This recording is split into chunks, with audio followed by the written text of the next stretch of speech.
1 in 4 girls and 1 in 6 boys will be sexually abused by their 18th birthday.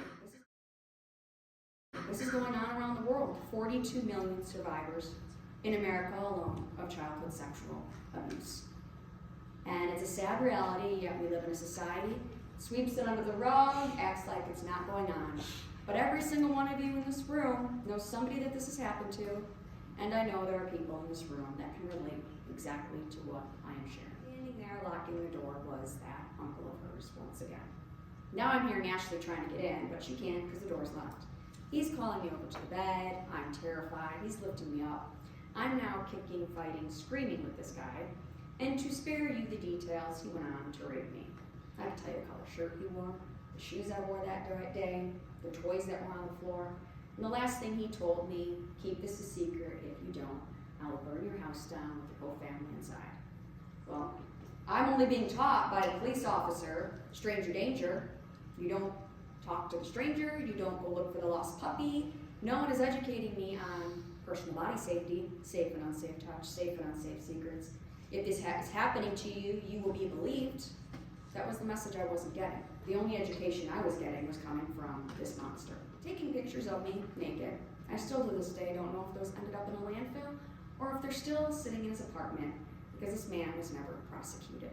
He went on to turn up music to silence my screams that nobody could hear.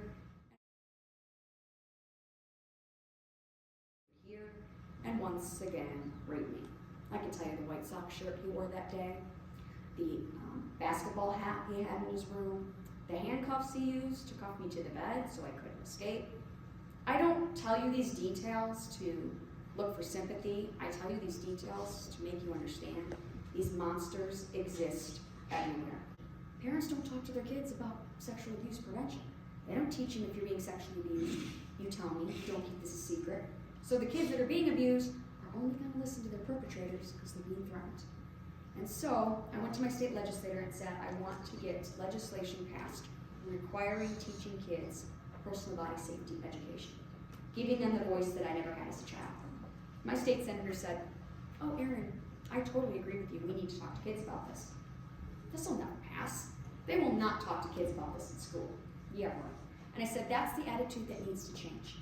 If you won't help me, I will find a state senator that will. And so I ended up finding one. To my surprise, I was speaking at a conference in a small town in Illinois. Chief of police was hearing me. He came up and goes, I want to introduce you to our state senator. And so the next thing I know, I'm sitting down with him, and the rest is history. He introduced the bill. Took 3 years testifying to legislators, but eventually got the bill passed requiring that Erin's law be mandated once a year, kindergarten to 12th grade, teaching kids the differences between safe and unsafe touch, safe and unsafe secrets, helping them identify safe adults to go to if they're being sexually abused. I'm like, all I'm asking for is an hour out of the school year to protect these kids. New York killed my bill for 8 years. Ohio killed my bill for 8 years. Something these legislators don't realize but eventually figure out about me is I don't go away. I tell them, you can't get rid of me. I will become your biggest nightmare because my goal in life is to prevent children from experiencing the horrors that I endured.